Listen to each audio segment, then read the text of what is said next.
2 seconds later.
ሰላም ጤና ይስጥልኝ ውድ የኢትዮ ለርኒንግ ዩቲዩብ ቻናል ተከታታዮች፣ እንግዲህ ዛሬ ደግሞ የዩኒት 1 የመጨረሻውን ሌሰን ይዤ መጥቻለሁ። ሌሰን 7 ስለ ኢስተርን ኢኩዌሽን ነው የሚያወራው። ከዚህ በፊት የነበሩ ሌሰኖችንም ቪዲዮ መስራት ይታወቃል። አሁንም የግሬድ 12 ሂስትሪ የመጨረሻውን ሌሰን የዩኒት 1 ማለት ነው እንጀምራለን። እንግዲህ ዛሬ የምናወራው ስለ ኢስተርን ኢኩዌሽን ነው። በጣም ኢንተረስቲንግ የሆነ ሌሰን ነው ዛሬ የምንጀምረው። By the end of this lesson you will be able to understand the nature of Eastern equation. ስለ ኢስተርን ኢኩዌሽን ያለንን አንደርስታንዲንግ እንጨምራለን። Argue on the role of nationalism in Eastern equation. እንግዲህ የኢስተርን ኢኩዌሽን መሰረቱ ናሽናሊዝም መሆኑን ይታወቃል። ስለዚህ ስለ ናሽናሊዝም እና የኢስተርን ኢኩዌሽን አንድነት የምናየው አናላይዝ ዘ ኮዝ ኤንድ ኮንሲኩዌንስ ኦፍ ባልካን ዋር። እንግዲህ ኢስተርን ኢኩዌሽን ያስነሳው አንደኛው ባልካን ዋር ነው። ባልካን ዋር ምንድነው? በምን ምክንያት ነው የመጣው? በኢስተርን ኢኩዌሽን ምክንያት ነው የመጣው። ስለዚህ የዚህ ኮዝ ምንድነው እንዲሁም ደግሞ ኮንሲኩዌንስ ወይም ሪዛልቱስ ምንድነው የሚለውን የምናይ ይሆናል ማለት ነው።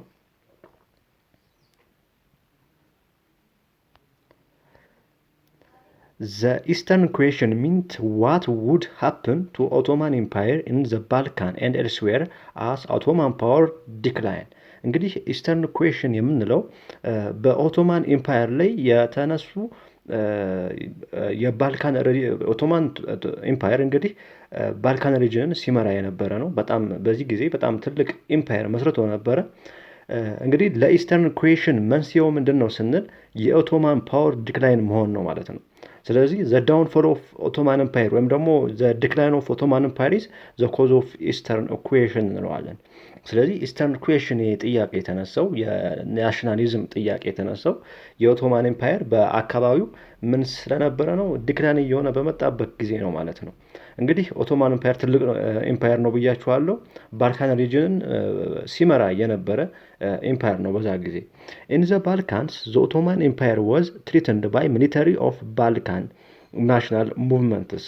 እንግዲህ የባልካን ስንመለከት የኦቶማን ኤምፓየር በነዚህ በባልካን ናሽናል ሙቭመንቱ ምን ሲሆን ነበር? ትሪትድ እየሆነ ወይም ደግሞ እየተጠቃ ነበረ ማለት ነው። ስለዚህ በባልካን ሪጅን ውስጥ የነበረው የኦቶማን ኤምፓየር ምን እየሆነ ዲክላይን እየሆነ ወይም ነው የመጣው። ይሄ ደግሞ በማን ምክንያት ነው? በባልካን ናሽናል ሙቭመንት ነው። የተለያዩ የናሽናሊዝም ሙቭመንቶች ነበሩ ማለት ነው በዛ ጊዜ። ባክ ዩዥዋሊ ባይ ራሻ። እንግዲህ የባልካን ናሽናል ሙቭመንትን ስትደግፍ የነበረው በጣም ትልቁ ሀገር ራሽያ ነች። እንግዲህ እንግዲህ ባልካን ሪጅንን ሲመሩ የነበሩ ሶስት ትልልቅ ኢምፓየሮች ወይም ደግሞ ሀገራቶች ነበሩ። አንደኛው ኦቶማን ኢምፓየር ነው። ሁለተኛው ደግሞ ራሻ፣ ሶስተኛዋ ደግሞ ኦስትሪያ ኢምፓየር የምንላት ወይም ደግሞ ኦስትሪያ በጣም ዶሚናንት የሆኑ ካንትሪዎች ናቸው በባልካን ሪጅን። ነገር ግን እነዚህ ራሻ ምንድን ነው ለየት የሚያደርጋት የባልካን ናሽናል ሙቭመንትን መደገፏ ነው ማለት ነው። ምክንያቱም ራሻ ማንን መቆጣጠር ትፈልጋለች? በባልካን ሪጅን ላይ ያለው ተጽዕኖ ሀይ መሆን እንዲጨምር ትፈልጋለች ማለት ነው። ስለዚህ የባልካን ናሽናል ሙቭመንትን ትደግፍ ነበረ የኦቶማን ኢምፓየርን ለማስወገድ ማለት ነው። ኢን ፓርቲኩላር ዘ ኢስተርን ኩዌሽን ዋዝ አን ኢሹ ኦፍ ፖለቲካል ኤንድ ኢኮኖሚክ ኢንስታቢሊቲ ኢን ኦቶማን ኢምፓየር ፍሮም ዘ ሌት 8th to 20th ሴንቸሪ። ይሄ የኢስተርን ኩዌሽን ኢሹ የምንድን ነው? የፖለቲካል የኢኮኖሚ ኢንስታቢሊቲ ምክንያት የመጣ ነው ማለት ነው። እንግዲህ በኦቶማን ኢምፓየር በ18ኛው እና በ20ኛው ሴንቸሪ ጊዜ የነበረ ነው ማለት ነው። ሞሮቨር ኢት ዋዝ ዘ ሜን ኮዝ ኦፍ ዘ ሳብሲኩዌንት ስትራቴጂክ ኮምፒቲሽን ኤንድ ፖለቲካል ኮንሶሊዴሽን ኦፍ ዩሮፒያን ግሬት ፓወርስ ኢን ዘ ሪጅን። እንግዲህ ኢስተርን ኩዌሽን የራሱ የሆነ ኮንሲኩዌንሱ ምንድን ነው ስንል ይሄ ኮምፒቲሽን እንዲፈጠር አድርጓል። በማን መካከል ነው ኮምፒቲሽን እንዲፈጠር ያደርገው? በኢሮፒያን ግሬት ፓወር ለምሳሌ እነ እንግሊዝም ልንሆን እነ ፍሬንችም ልንጠቅስ እንችላለን፣ እነ ኦስትሪያን ልንጠቅስ እንችላለን። ስለዚህ የነዚህ ኮምፒቲሽን እንዲመጣ ወይም ስትራቴጂክ የሆነ ኮምፒቲሽን በአካባቢው ላይ እንዲፈጠር ምክንያት ሆኗል። በተለይ የአውሮፓውያኖች የራሻን መስፋፋት አይፈልጉም ነበረ። የራሻን መስፋፋት የማይፈልጉበት ምክንያት ደግሞ በዛ አካባቢ ያለው የሶሻሊዝም እንቅስቃሴ እንዲዳከም ስለሚፈልጉ ነው ማለት ነው። ስለዚህ የኢስተርን ኩዌሽን መነሳቱ ለኢሮፒያን ግሬት ፓወር ምን እንዲሆኑ ኮምፒቲሽን እንዲፈጠር ምክንያት ሆኗል ማለት ነው። ስለዚህ ኢስተርን ኩዌሽን ዋዝ ዋን ኦፍ ዘ ኮዝ ኦፍ ሳብሲኩዌንት ስትራቴጂክ ኮምፒቲሽን አሞንግ ዩሮፒያንስ ፓወር የሚለውን ማየት እንችላለን። እንግዲህ ይህን ይመስላል። እንግዲህ ባልካን ሪጅን የምንለው ይህን ይመስላል። እነ ሮማኒያን መጥቀስ እንችላለን እዚህ ጋር፣ እነ ቡልጋሪያ፣ እነ ማቄዶኒያን መጥቀስ እንችላለን፣ አልባኒያ፣ ግሪክ፣ እንዲሁም ደግሞ እንግዲህ በዌስተርን በኩል ደግሞ እነ ስሎቬኒያ አሉ፣ ቦስኒያ ሄርዞጎቪና እንመለከታለን። ሰርቢያ ደግሞ አት ሴንተር ላይ እንመለከታለን። ስለዚህ እነዚህ በባልካን ሪጅን ያለባቸው ዶሚናንት የሆኑ ሀገራቶች ናቸው ማለት ነው። ስለዚህ በኦቶማን ኢምፓየር በዛ ጊዜ እንግዲህ ዋና መነሻው ተርኪ ነው። ነገር ግን ይሄ ሁሉ የባልካን ሪጅን ምን ያደረገ ነበር? አጠቃሎ የያዘ ነበር ማለት ነው። ስለዚህ በዚህ አካባቢ የነበረውን ሲቆጣጠር የነበረው ኦቶማን ኢምፓየር ነው። ስለዚህ የኦቶማን ኢምፓየርን መዳከም ለባልካን ሪጅኖች ወይም ናሽናሊዝም ሙቭመንት እንዲፈጠር ምክንያት ሆኗል ማለት ነው። ስለዚህ ይሄ ናሽናሊዝም ሙቭመንት ደግሞ የደገፉ ሀገሮች ለምሳሌ እነ ራሻን መውሰድ እንችላለን። የተቃወሙ ደግሞ ዌስተርኖችን እናያለን። ዌስተርኖች ለቱርኪ ወይም ደግሞ ለኦቶማን ኢምፓየር ፈልገው ወይም ደግሞ ያገዙት ለእሷ ፈልገው ሳይሆን የራሻን እንቅስቃሴ በዛ አካባቢ ላይ ለመክታት አስበው መሆኑን እዚህ ጋር መረዳት ያስፈልጋል።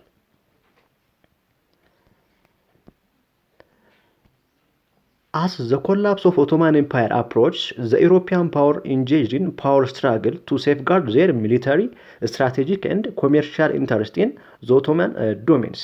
እንግዲህ የኦቶማን ኢምፓየር ምን ኮላፕስ እየሆነ በሄደ ቁጥር ምን የአውሮፓውያን ፓወሮች በዚህ ፓወር ላይ የሚሊተሪ እና የስትራቴጂክ እንዲሁም ደግሞ ኮሜርሻል ኢንተረስት እንዲፈጥሩ ምክንያት ሆኗል ማለት ነው።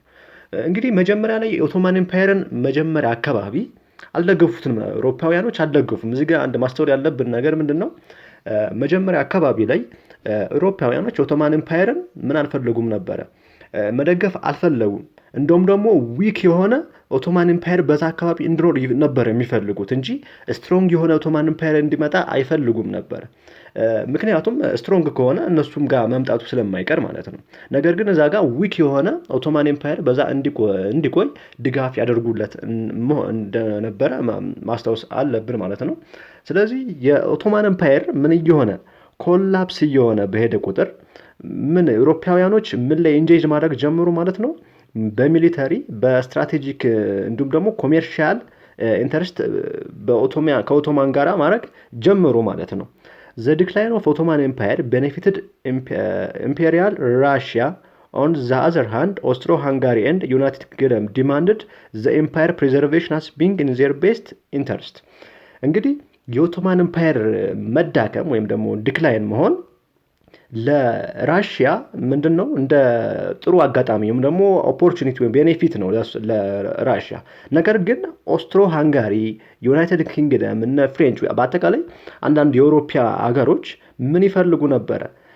ፕሪዘርቬሽን ኦፍ ዋት ቢንግ ዜር ቤስት ኢንተረስት የኦቶማን ኤምፓየር በራሳቸው ፍላጎት መሰረት ወይም ደግሞ ራሳቸው በሚፈልጉት መንገድ እንዲቆይ ይፈልጉ ነበረ። ይሄ ለኦቶማን ኤምፓየር አስበው ሳይሆን ለራሳቸው ስትራቴጂ ወይም ደግሞ ለራሳቸው ሶሾ ኢኮኖሚክ ኢንተረስት ነው ማለት ነው። ስለዚህ ፕሪዘርቭ እንዲቆይ ይፈልጉ ነበረ። ዊክ የሆነ ኦቶማን ኤምፓየር በዛ ሪጅን ውስጥ እንዲኖር ይፈልጉ ነበረ ማለት ነው። In 1870s the hardship of Ottoman had increased. እንግዲህ በ1870ዎቹ አካባቢ ኦቶማን ኤምፓየር በጣም ጫና እየበዛበት መጣ። ሃርድ ሺፕ እየበዛበት መጣ ማለት ነው። Their treasure was empty and they faced insurrection not only Herzegovina and Bulgaria but also in Serbia and Montenegro. ይሄም ሃርድሺፕ የመጣው በምንድነው ስንል አንደኛ there was empty treasury ምንም የሆነ ገንዘብ ወይም ደግሞ ኢኮኖሚያቸውን የሚያንቀሳቅሱበት ሀብት አልነበራቸው። and they faced insurrection ወይም ደግሞ ይሄ በሄርዞጎቪና እና በቡልጋሪያ ብቻ ሳይሆን በሰርቢያ እና በሞንቴኔግሮ መካከል ምን የህዝብ አመጽ ወይም ደግሞ የህዝብ ተቃውሞ መጣበት ማለት ነው። ስለዚህ በዚህ ጊዜ ኢንሰርክሽን እና ኢምፒቲ ትሬዠሪ መኖሩ ለኦቶማን ኤምፓየር በጣም ትልቅ ጫና ፈጥሮበታል ማለት ነው። However, the Ottoman Empire managed to crush the insurgents in August 1876. ነገር ግን ይሄን ቢሆን ይሄን ኢንሰርጀንት በ1876 ላይ ኦቶማን ኤምፓየር ምን ማድረግ ችሎ ነበረ? ክራሽ ማድረግ ችሎ መቋቋም ችሎት ነበረ ማለት ነው። ስለዚህ ኦገስት 1876 በነበረው ጦርነት ላይ እነዚህን መቋቋም ችሎ ነበር። On the other hand, Russia now intended to enter the conflict on the side of rebels, using rumor of Ottoman atrocities against rebellious population as an excuse ይላል። እንግዲህ በራሽያ ደግሞ በሌላ አቅጣጫ ምንድነው በዚህ ኮንፍሊክት ላይ ወይም ደግሞ ሪቢሊዮኖችን በማገዝ ላይ ማሳተፍ ፈለገች ማለት ነው። ስለዚህ ምክንያቱም የኦቶማን ምን ስለሆነች ነው የጠላት ስለሆነች ነው ራሽያ። ምክንያቱም ራሽያ የኦቶማንን ቱርኪ መስፋፋት አትፈልገውም። ስለዚህ ራሽያ በዚህ ላይ ምን ሆነች ማለት ነው ኢንተርቬን አደረገች ማለት ነው። ስለዚህ ይሄ ራሽያ በዚህ ጦርነት ላይ መሳተፏ ለኦቶማን ኤምፓየር እንደ ትልቅ ምንድነው የሆነው ጫናን የፈጠረበት ማለት ነው። In April 1877, Russia declared war against Ottoman Empire. It had effectively secured Austria neutrality with the Reichstag Agreement of July 1876. እንግዲህ ኤፕሪል 1877 ላይ ራሻ በኦቶማን ኤምፓየር ላይ ምን አደረገች ማለት ነው ጦርነት ከፈተች ማለት ነው። ስለዚህ 1877 ላይ በማንና በማን በኦቶማን ኤምፓየር እና በራሻ መካከል ጦርነት ጀመረ ማለት ነው።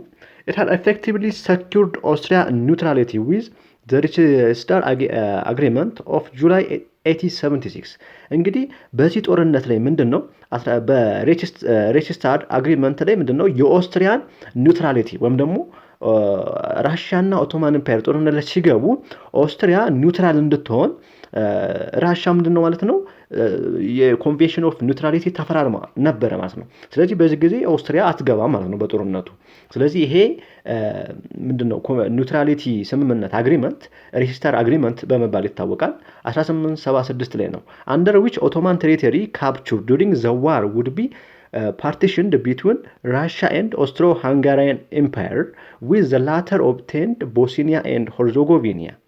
እንግዲህ በዚህ 1877 ላይ ኦቶማን ኤምፓየር በራሽያ ኦቶማን ኤምፓየር ላይ ጦርነት ከፈተች ብያቸዋለሁ።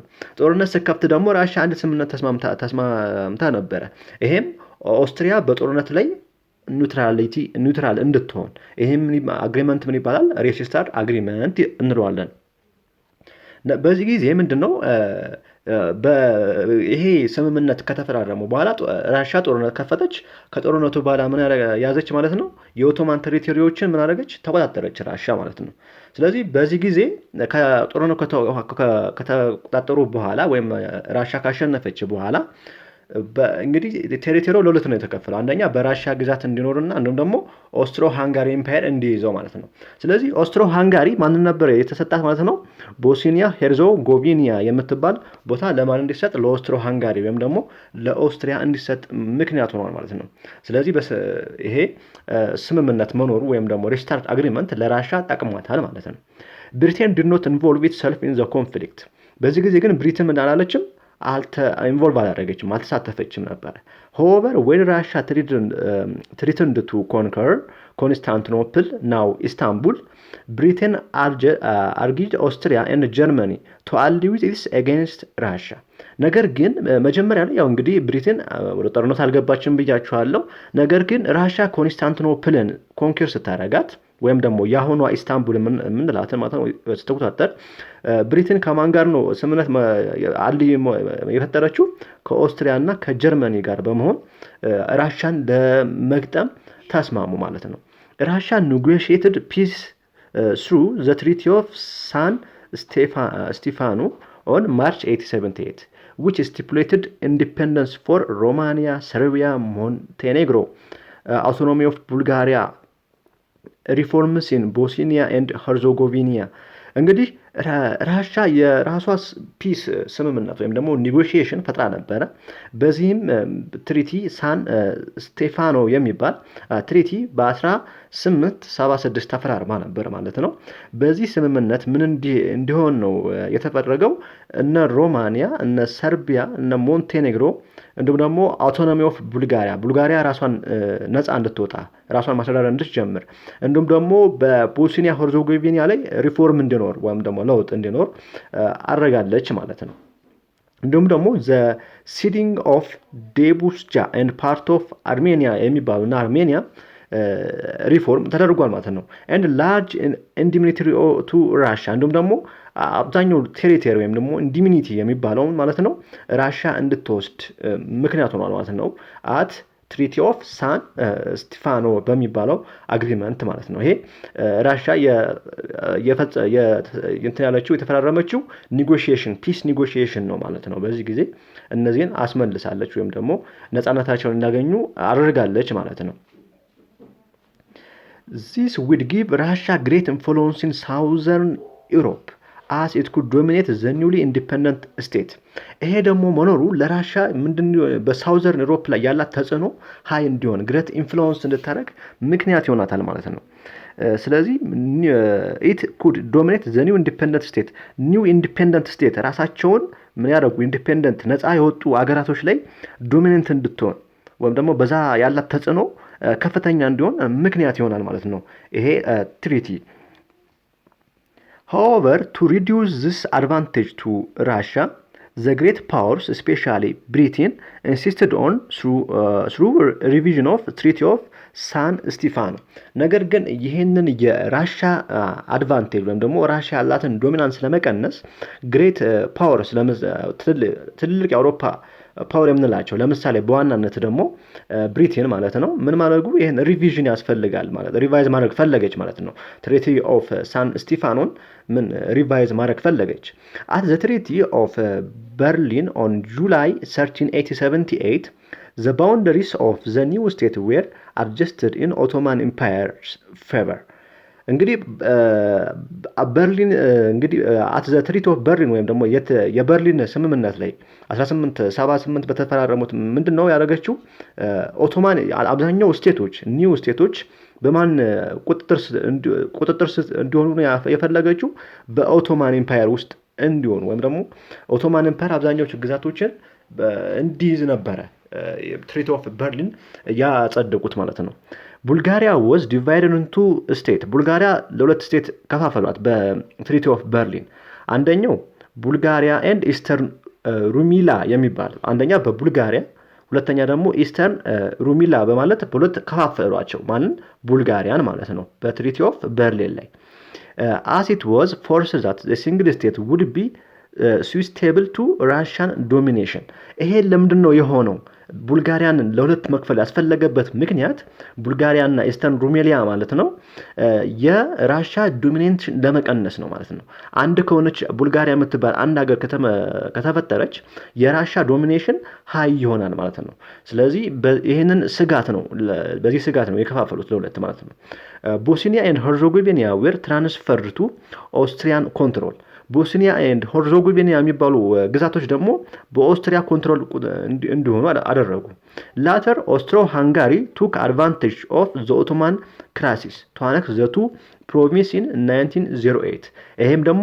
ኦስትሮ-ሃንጋሪ የምትባለው ሀገር የኦቶማንን ክራይሲስ በመጠቀም ኦቶማን ችግር ላይ እንዳለ ይታወቃል ይሄንን እድል አጋጣሚ በመጠቀም 1908 ላይ ወደ ራሷ ቦስኒያ ሄርዞጎቪናን ወደ ራሷ አጠቃላይ ይዛለች ማለት ነው this act outraged ፓል ስላቭ ናሽናሊስት ኢን ሰርቢያ ይሄ አክት ደግሞ ይሄ ስምምነት መኖሩ ግን በሰርቢያ ላይ ምን እንዲሆን ናሽናሊስቶች እንዲመጡ ወይም ደግሞ እንዲነሳሱ ፓን ስላቭ ወይም ደግሞ የስላቭ አቀንቃኞች እንዲመጡ ምክንያት ሆኗል ማለት ነው who had long seen Serbia and anticipated a merger with Bosnia in union of Southern Slav እንግዲህ ሰርቢያን ምንድነው የሚያዩት የቦስኒያ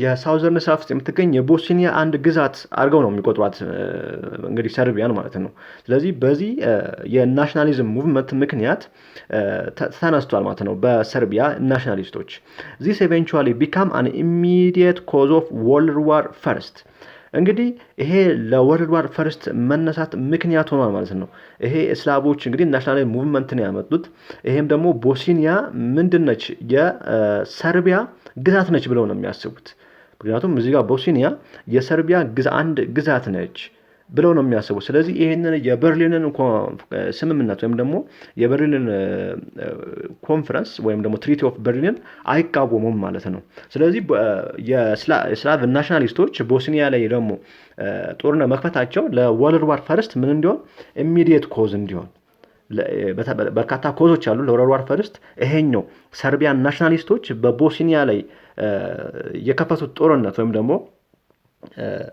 በዚህ ላይ የከፈቱት ጦርነት ለምን እንዲሆን የወርልድ ዋር ፈርስት ኢሚዲየት ኮዝ እንዲሆን ምክንያት ሆኗል ማለት ነው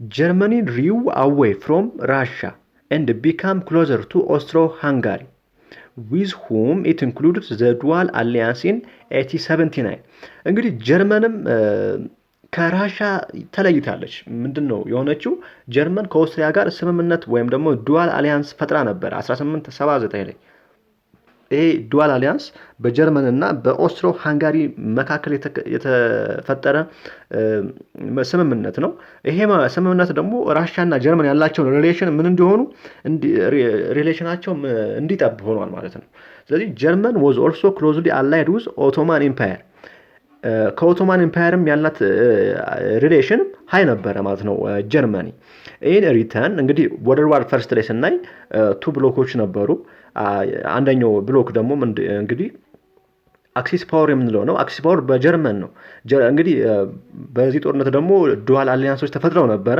የመጀመሪያው የጀርመንና የኦስትሪያ ዱዋል አሊያንስ መሆኑን እናውቃለን ኦቶማን ኤምፓየርም ከጀርመን ጋር አንድ መሆኑን እናውቃለን ስለዚህ በዚህ ጊዜ ኦስትሪያና ጀርመን ወይም ደግሞ አክሲስ ፓወር የነበራቸው ሪሌሽን የተቃቃረ ነበር ማለት ነው ስለዚህ አንድ አልነበሩም በዚህ ጊዜ ስለዚህ ያንን ለማስተዋወስ ነው in return the German government took over the recognition of the Ottoman military and financial system ጀርመን ገቨርንመንት ምንድነው ያደረገው የኦቶማን ሚሊተሪ እና ፋይናንሻል ሲስተምን መቆጣጠር ቻለ ማለት ነው it took over what reorganization of the Ottoman military and financial system የኦቶማን የሚሊተሪ ወታደራዊና የገንዘብ ሲስተምን ምን ማድረግ ሪኦርጋናይዝ ማድረግ እንደገና መልሶ ማቋቋም ማለት ነው ምክንያቱም ሪሌሽናቸው ሃይ ነው ብያቸዋለሁ በዛ ጊዜ it received several commercial concessions including permission to build Baghdad railway, which secured for the access to several important economic markets and opened the potential for German entry into the Persian Gulf areas, then controlled by Britain. እንግዲህ ይሄ ጀርመን እንግዲህ የፋይናንሻል እና የሚሊተሪ ሲስተማን በኦቶማን ኤምፓየር ላይ ምን ሪኦርጋናይዝ እያደረገች ነበረ። ይሄም ኢኮኖሚኳን ወይም ደግሞ ኮሜርሻል ኮንሺየስን ለማስፋት በመፈለግ ምንድነው የተለያዩ ኢንፍራስትራክቸሮችን ታካሄድ ነበር። አንደኛው ምንድነው የመንገድ ግንባታ። ለምሳሌ ባግዳድ ሬልዌይ እንዲጀመር ወይም ደግሞ የባግዳድ ሬልዌይ ወይም ደግሞ የሀዲድ ግንባታ እንዲኖር አድርጋለች። እንዲሁም ደግሞ ሰቨራል ኢምፖርታንት ኢኮኖሚ ማርኬቶችንም አቋቁማ ነበረ። እነዚህ ማርኬቶች ጀርመኖች ወደ ፐርሺያን ገልፍ ገብተው የንግድ ልውውጥ እንዲያደርጉ፣ ስለዚህ በዚህም ኢኮኖሚውን ለማነቃቃት ማለት ነው። ከዛ ደግሞ ቆይቶ ይሄ ፐርሺያ ገልፍ ኦፍ ኤሪያ ወይም ደግሞ ይሄ ኢኮኖሚክ አክቲቪቲ በማን ቁጥጥር ሆነ? በብሪቴን ቁጥጥር ስር ሆኗል ማለት ነው። ስለዚህ በኋላ ላይ ይሄ በብሪቴን ቁጥጥር ስር መዋሉ ይታወቃል። ጀርመን ኢንተረስት ዌር ድሪቭን ኖት ኦንሊ ባይ ኮሜርሻል ኢንተረስት but also by ቦርጎኒንግ ራይቫለሪ ዊዝ ብሪቴን ኤንድ ፍራንስ። እንግዲህ ጀርመን ኢንተረስቷ ኮሜርሻል ኢንተረስት ብቻ አልነበረም፣ ነገር ግን በብሪቴን እና በፍራንስ ላይ ያላትን የበላይነትም ለማስቀጠል ነበረ። ወይም ደግሞ እንግዲህ በወርልድ ዋር ፈርስት ላይ ብሪቴን እና ፍራንስ በዛ ጊዜ ተጽዕኖ ነበራቸው። የእነሱንም ተጽዕኖ ለመቀነስ በማሰብ ነው፣ ወይም ደግሞ የበላይነትን ለመቀናጀት ስለፈለገች ነው። ሚንዋይል ብሪቴን አግሪድ ቱ ኢንቴንት ኮርዳይል ዊዝ ፍራንስ ኢን 1904 thereby resolving difference between the two countries over international affairs. Britain also made peace with Russia in 1907 with Anglo-Russian intent. እንግዲህ ይሄ ጀርመን በፍራንሳይ እና በብሪቴን መካከል ያለውን ልዩነትም ለማስፋት ተጠቅማበታለች። ግን ነገር ግን ብሪቲሽ ከኢንቴንት ጋር ሪሌሽን በመፍጠር ከፍራንስ ጋር ልዩነትን አጥብባለች። 1904 ላይ በተስማሙት መሰረት የተለያዩ ስምምነት ተፈራራለች። ኢንቴንት ኮርዳይል የሚባለውን ማለት ነው። ስለዚህ ስምምነት ፈጥራለች። ምክንያቱም በዛ ጊዜ ያላቸው ጀርመን በዛ አካባቢ ያላት ተጽዕኖ ሀይ ነበረ። ነገር ግን ትሪፕል ኢንተንት የሚባል ደግሞ ድርጅት ነበረ። ይሄ ብሪቴን፣ ፍራንስ እና በኋላ ላይ ደግሞ ኢታሊ መጣለች። በእነሱ ምክንያት ምን ያለ ስምምነት ነበራቸውና ስለዚህ ያላቸው ልዩነት አጥባለች ማለት ነው።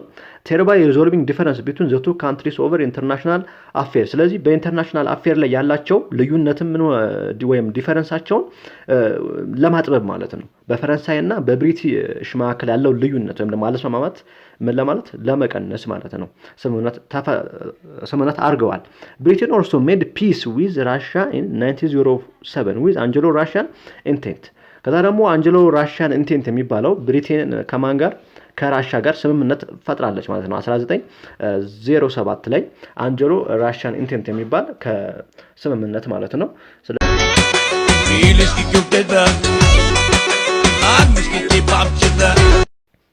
ኦኬ አሁን ደግሞ የምናየው ስለ ባልካን ዋር ነው። ባልካን ዋር እንግዲህ ከ1912 እስከ 1913 የነበረ ጦርነት ነው።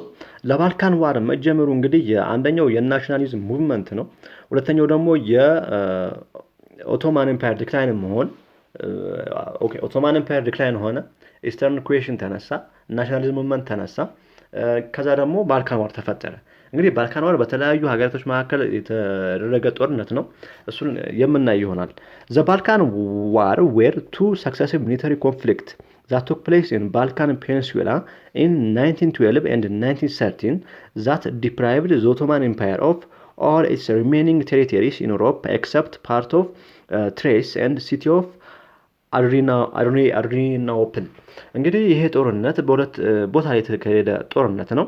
ይሄ ጦርነት ደግሞ ለኦቶማን ኤምፓየር መውደቅ እንደ ምክንያት ይፈጠራል።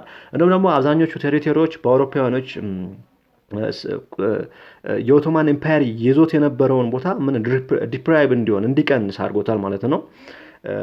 ለምሳሌ በዩሮፕ አብዛኛው ቴሪቶሪ በአውሮፓውያኖች እንዲሁም ደግሞ በራስ ገዝ ወደ አውሮፓውያኖች እንዲመጣ ምክንያት ሆኗል። እንዲሁም ደግሞ ከትሬስ እንዲሁም ደግሞ አድሪኖፕል ከሚባሉት በስተቀር ማለት ነው። ስለዚህ ይሄ ለኦቶማን ኤምፓየር መውደቅ እንደ ኢሚዲየት ወይም ደግሞ ሜጀር ኮዝ ልንለው እንችላለን ማለት ነው። እንግዲህ ፈርስት ባልካን ዋር የምንለው ዘ ፈርስት ባልካን ዋር ቢጋን ኢን ዘ ባልካንስ ዌን ሰርቢያ፣ ሞንቴኔግሮ፣ ቡልጋሪያ ኤንድ ግሪስ ጆይንድ ፎርስ ቱ አታክ ኦቶማን ኤምፓየር። እንግዲህ ፈርስት ባልካን ዋር የምንለው በሰርቢያ፣ በሞንቴኔግሮ እንዲሁም ደግሞ በቡልጋሪያ እንዲሁም ደግሞ በግሪክ ጭምር ማለት ነው የነበረ እንዲሁም ደግሞ ከኦቶማን ኤምፓየር ጋር የተደረገ ጦርነት ነው ማለት ነው። ስለዚህ ሰርቢያ፣ ሞንቴኔግሮ፣ ቡልጋሪያ ኤንድ ግሪክ አንድ ጎን ናቸው። ኦቶማን ኤምፓየር ደግሞ በሌላ ጎን ሆነው በሁለቱ መካከል የተደረገ ጦርነት ነው ማለት ነው። By the early 20th century, Bulgaria, Greek, Montenegro and Serbia had achieved independence from Ottoman Empire. እንግዲህ early 20th century ላይ ደግሞ 1900ዎቹ አካባቢ ማለት ነው እነዚህ ሀገሮችን አሁን የጠቀስኩላችሁ ቡልጋሪያ፣ ግሪክ፣ ሞንቴኔግሮ እና ሰርቢያ የራሳቸውን ኢንዲፔንደንስ አግኝተዋል ማለት ነው። but large element of their ethnic population remained under Ottoman rule። ነገር ግን ኢንዲፔንደንሳቸውን ቢያገኙም አብዛኛው ፖፑሌሽን እዛው ይኖር ነበረ በኦቶማን ሩል ማለት ነው። በዛ ይኖር ነበር። In 1912 these countries formed the Balkan League with Russia support to take Macedonia away from ቱርኪ። እንግዲህ በ1912 ምንድነው እነዚህ ባልካን ሊጎች ወይም ደግሞ አዲስ የተቋቋሙት ባልካን ሪጆች በራሻ ሰፖርት ይደረጉ ነበር። 1912 ላይ እነዚህ ካንትሪዎች ባልካን ሊጉ መሰረቱ። ባልካን ሊጉ ደግሞ በማን ሰፖርት ይደረግ ነበረ? በራሻ ሰፖርት ይደረግ ነበረ። ይሄም አላማው ምንድን ነበረ?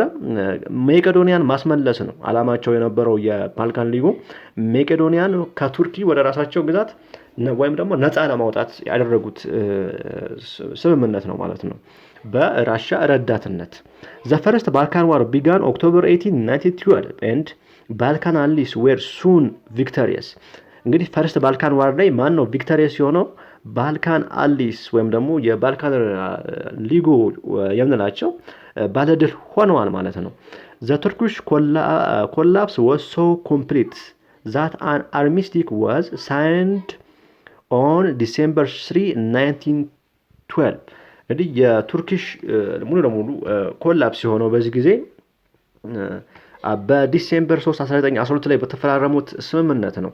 ይሄ ምንድነው? ፒስ ኮንፈረንስ ቢጋን ኢን ለንደን ላይ ፒስ ኮንፈረንስ ተካሂዷል። but after COP of dated by the Young Turks in Constantinople in June 1913 war with Ottoman continued። ነገር ግን ይሄ ጦርነቱ ፒስ በለንደንም ፒስ ኮንፈረንስ አካሂደው ነበር። እንዲሁም ደግሞ ይሄ ኩፕ ኦፍ ዴታት ያንግ ቱርክ ኮንስታንቲኖፕል ላይ እነዚህ 1913 ላይ ኩፕ ኦፍ ዴታት የሚባሉ የያንግ ቱርኮች ወይም ደግሞ ወጣት የሆኑ የቱርክ ተዋጊዎች ኮንስታንቲኖፕል ላይ ምን ያደረጉ ነበረ? ያምፁ ነበረ። እነዚህ ዋር ዊዝ ኦቶማን ኮንቲኒዩድ እስከነሱ ድረስ ምንድነው የኦቶማን ምንድን ነበረ? ጦርነት እየተዋጉ ነበር በእነዚህ በያንግ ቱርክስ የሚባሉት እስከ 1913 ላይ ጃንዋሪ 1913 ድረስ ጦርነቱ ቀጥሎ ነበረ ማለት ነው። again the allies were victorious። ነገር ግን አሁንም ይሄ ኩፕ ኦፍ ዴታትን አሊዎች ምን ማለት ችሏል? ማሸነፍ ችሏል። ቪክትሪ መሆን ችሏል። ሉዋኒያና ፌል the Greek and Adrianople to the Bulgaria። እንግዲህ ሉዋኒያና የምትባለው ለግሪክ ተሰጣለች። አድሪኖፕል ደግሞ ካሸነፉ በኋላ ምንድነው ለቡልጋሪያ ተሰጣ ነበር ማለት ነው። under a peace treaty signed in London on May 13, 1913 the Ottoman Empire lost almost all the remaining European territories including all Macedonia and Albania። እንግዲህ በፒስ ትሪቲ ኦፍ ለንደን ላይ ሜይ 13 1913 በተካሄደው ኦቶማን ኤምፓየር ያለው ኦልሞስት በአውሮፓ ውስጥ ያሉ ቴሪቶሪዎች ምን ሆነው ነበረ? ተወስዶበት ነበረ ማለት ይቻላል። ለምሳሌ እነ መቄዶኒያን ጭምር ማለት ነው እና አልባኒያን ጭምር ከኦቶማን ቁጥጥር ውስጥ ውጪ ሆነዋል ማለት ነው። Albania independence was insisted upon by European powers, and Macedonia was to be divided among Balkan allies.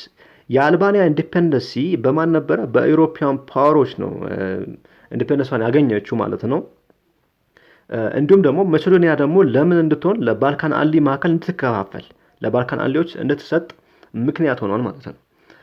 ይሄ ፈርስት ባልካን ዋር እንግዲህ ይሄን ይመስላል። አብዛኛው የኦቶማን ቱርኪ በአውሮፓ ያለው ቴሪቶሪም አብዛኞቹ መወሰዳቸውን ያመለክታል። እነ መቄዶኒያ እንዲሁም ደግሞ አብዛኞቹ እነዚህ ባልካን ግሩፕ የሚባሉት ወይም ደግሞ የባልካን ናሽናሊስቶች ድል የተቀናጁበት ነው ማለት ይቻላል ማለት ነው።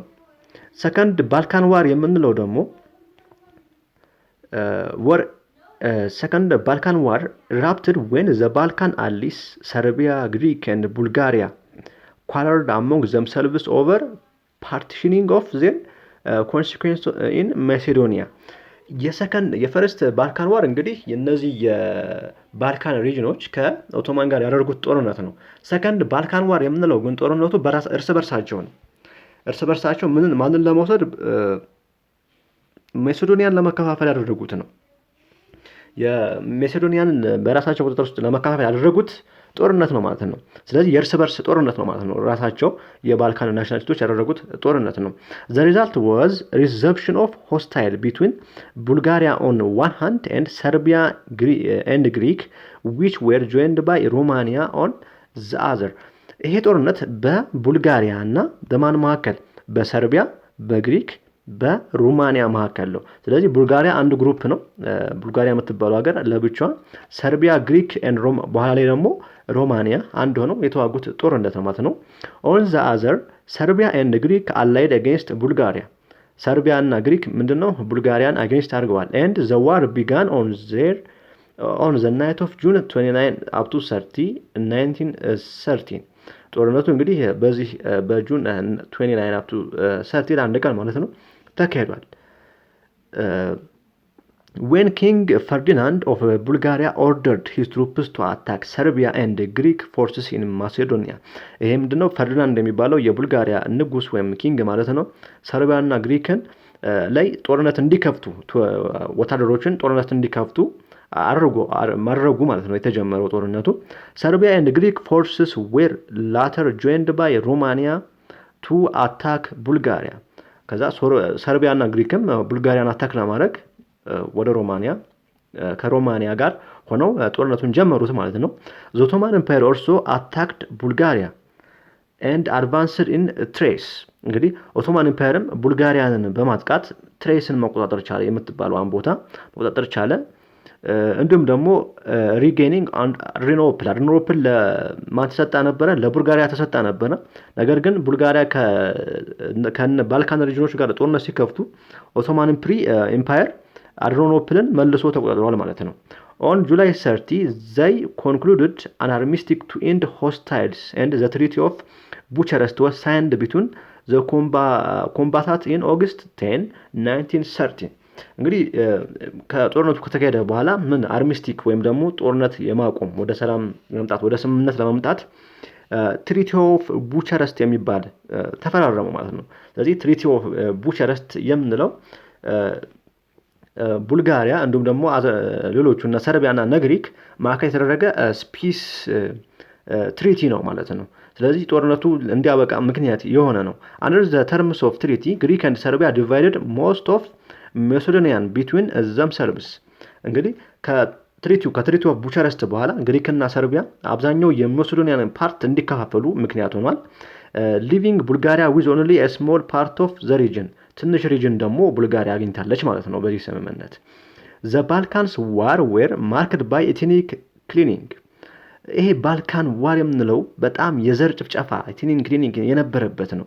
which all parties being responsible for grave authorities against civilian. በጣም በሁሉም ወገን ማለት ይቻላል ሲቪሊያኖች የተጨፈጨፉበት ነው ማለት ነው። ንጹሃን ዜጎች የተጨፈጨፉበት ጦርነት ነው ማለት ይቻላል።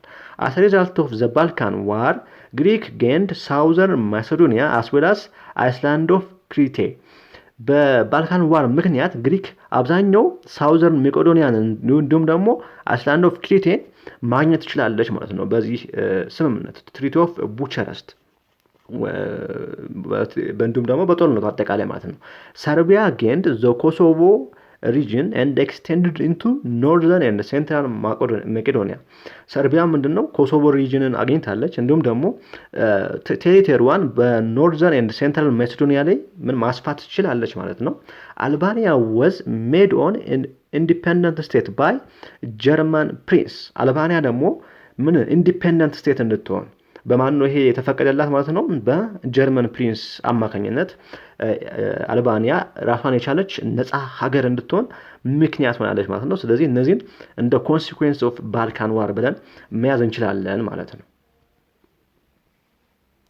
The most alarming aspect of the war was the growth of tension between Austro-Hungary and Serbia እንግዲህ በጣም የዋሩ አላርሚንግ የሆነ ደግሞ ቴንሽኑ ውጥረቱ የተፋፋመበት ምንለው በኦስትሮ ሃንጋሪ እና በሰርቢያ መካከል የተደረገው ቴንሽን ወይም ደግሞ ውጥረት ነው። ሰርቢያ had extensive claim upon Albania territory ሰርቢያ ምን ይዛ ነበረ? የአልባኒያን ቴሪቶሪዎችን ይዛ ነበረ በጣም ብዙ having obtained an assurance of German support እንግዲህ በዚህ ጊዜ ጀርመን ሰርቢያን ትደግፍ ስለነበረ ማለት ነው። ስለዚህ ሰርቢያ አብዛኛው የአልባኒያን ግዛት የያዘችው በማን ሰፖርት ነው? በጀርመን ሰፖርት ነበር። ኦስትሮ ሃንጋሪ delivered an ultimatum on October 1793 to force Serbia to withdraw from Albania border land ኦስትሮ ሃንጋሪ እንግዲህ ምንድነው የራሷ አልቲማተም ደግሞ ማስጠንቀቂያም ሊሆን ይችላል ለሰርቢያ ልካ ነበር። ይሄ ምንድነው ከአልባኒያ እንድትወጣ ከአልባኒያ ቦርደር ዊዝድሮው እንድትሆን ኦስትሮ ሃንጋሪ ለሰርቢያ ልካ ነበር። The conflict between Austro-Hungary and Serbia was aggravated by assassination of Austrian prince ይሄ ቴንሽን ወይም ደግሞ በኦስትሮ ሃንጋሪ እና በሰርቢያ ያለው ቴንሽን በጣም የተፋፋመ ምክንያት ወይም ደግሞ ጣራ የነካበት ጊዜ መቼ ነው ስንል assassination of what Austrian prince Franz Ferdinand by a Serb nationalist named Gavrilo Principe on June 28, 1914 in Sarajevo, capital of Bosnia እንግዲህ ቦስኒያ ላይ የሰርቢያ ናሽናሊስት የሚባለው የ19 ዓመት ልጅ ጋቭሪሎ ፕሪንሲፔ ይባላል። የማንን የኦስትሪያን ፕሪንስ ፍራንዝ ፈርዲናንድን መግደሉ ነው በጣም ብሬክ በሁለቱ መካከል ያለው ጦርነት እንዲያደርጉ ምክንያት የሆነበት ምክንያት ነው። ይሄም ለፈርስት ወርልድ ዋር ምክንያት ኢሚዲየት ኮዝ እንዲሆን ምክንያት የሆነበት ነው ይሄ ድርጊት ማለት ነው። This action convinced Austro-Hungary to attack Serbia. To crush Serbian independency was the only solution. ስለዚህ ይሄን ደግሞ ለማድረግ ምንድነው ያለችው ኦስትሮ ሃንጋሪ ሰርቢያን ምን ክራሽ ማድረግ ወይም ደግሞ ኢንዲፔንደንሷን ማሳጣት የመጨረሻ አማራጭ አድርጋ ነው የወሰደችው። ስለዚህ ጦርነት ከፈተች ማለት ነው ኦስትሮ ሃንጋሪ በሰርቢያ ላይ። ይሄ ኢኖቬሽን ኦፍ ሰርቢያ በኦስትሮ ሃንጋሪ ተስ ሊድ ቱ ዘ ፈርስት ወርልድ ዋር። ይሄ ኢኖቬሽን ኦስትሮ ሃንጋሪ ሰርቢያን ስትወር ፈርስት ወርልድ ዋር መጀመር ምክንያት እንዲሆን ያደርጓል ማለት ነው። ለዚህ መጀመር ምክንያት ደግሞ ይሄ ፍራንስ ፈርዲናንድ በሰርቢያ ናሽናሊስት መገደሉ ነው ማለት ነው። ስለዚህ ይሄ የባልካን ዋር ራሱ ይሄ አንዱ ኮንሲኩዌንሱ አውትብሬክ ኦፍ ፈርስት ወርልድ ዋር ሊሆን ይችላል ማለት ነው። ስለዚህ ለፈርስት ወርልድ ዋር ምክንያት መሆኑ ኢኖቬሽን ኦፍ ሰርቢያ በኦስትሮ ሃንጋሪ ሊሆን ይችላል ማለት ነው።